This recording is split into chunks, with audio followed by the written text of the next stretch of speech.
ఒకప్పుడు రైల్వే స్టేషన్లలో, బస్ స్టాండ్‌లలో ఇప్పుడు కూడా కనిపిస్తాయేమో బోర్డులు కనిపించేటివి.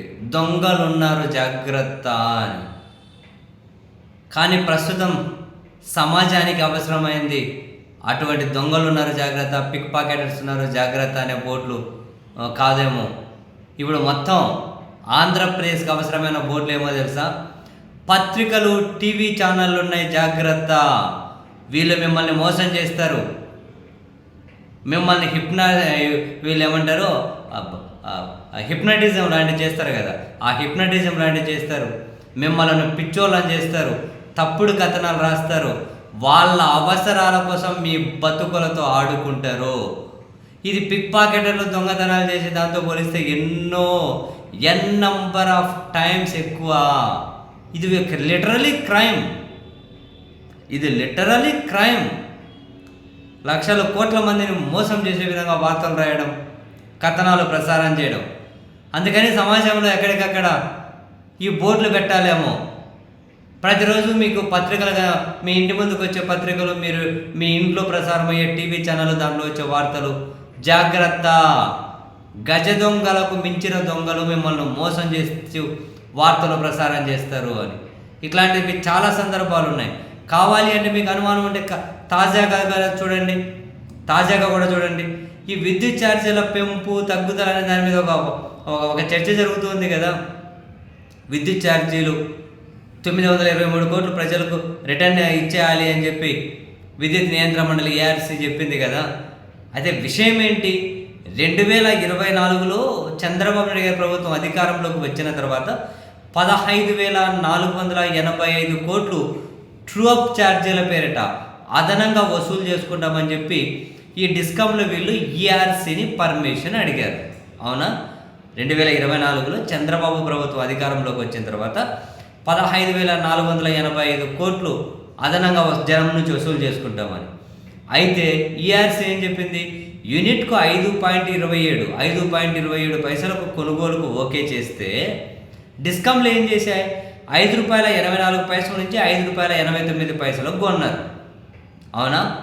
దీని ఫలితం ఏంటి, ప్రజల నుంచి అదనంగా 2,787 కోట్ల విద్యుత్ ఛార్జీలు వసూలు చేయడానికి ఈఆర్సీ అని మళ్ళీ వీళ్ళు అనుమతి కోరారు. ఈఆర్సీ చెప్పిన రేటు ఒకటి, వీళ్ళు అదనంగా వసూలు చేసుకున్నారు. మళ్ళీ ఇది వసూలు అదనంగా ఏదైతే ఖర్చు అయిందో అది మేము వసూలు చేసుకున్నామని చెప్పి మళ్ళీ ఈఆర్సీని అనుమతి కోరారు. సో ఈఆర్సీ ఏం చేసింది, 1,863 కోట్ల అదనపు వసూలుకు వాళ్ళు ఓకే చెప్పారు. 1,863 కోట్లు. సో ఇంకా మీకు కరెంట్ బిల్లుల మధ్యలో ఎక్కువ వచ్చేసాయి కదా, ఇది ఎక్స్ట్రా వసూలు చేసుకుంటున్నారు కదా. అది ఎక్స్ట్రా వసూలు చేసుకునే కానీ ఈఆర్సీ అనుమతితో ఇంత వసూలు చేసుకున్నారు.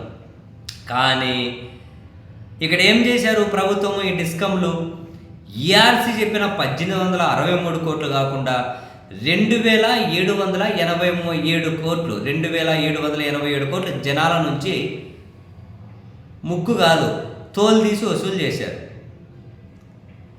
ఈ విషయం ఈఆర్సీకి తెలిసింది. మేము 1,863 కోట్లు వసూలు చేసుకోండి అని చెబితే 2,787 కోట్లు వసూలు చేసుకుంటారా అని చెప్పి వాళ్ళ మీద, ప్రభుత్వం మీద సీరియస్ అయ్యి మీరు ఎక్స్ట్రా 923 కోట్లు ఏదైతే వసూలు చేశారో అది మళ్ళీ జనానికి ఇచ్చేయండి.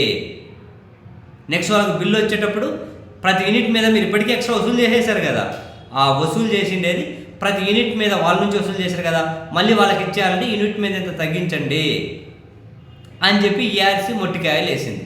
ఈ 923 కోట్లు మళ్ళీ జనానికి వెళ్ళిపోయేంత వరకు. అర్థమైందా? ఇది వార్త.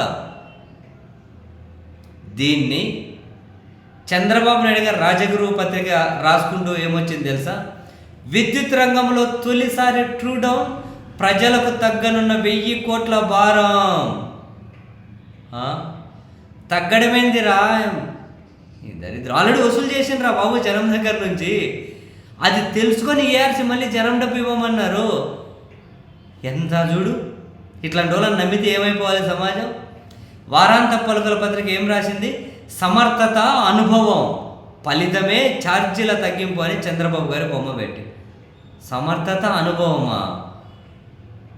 అట్లాంటప్పుడు ఈ ట్రూ అప్ ఛార్జీలు వసూలు చేయకూడదు. ఇంకా ఫస్ట్ యూనిట్ మీద కరెంటు ఛార్జీలుగా తగ్గించాలి.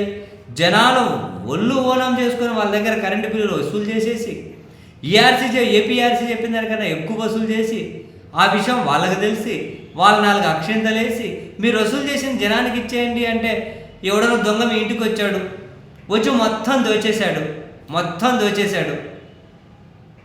దోచేసిన తర్వాత లాస్ట్ వాడు పోలీసులకు పట్టుబడ్డాడు అనుకుందాం.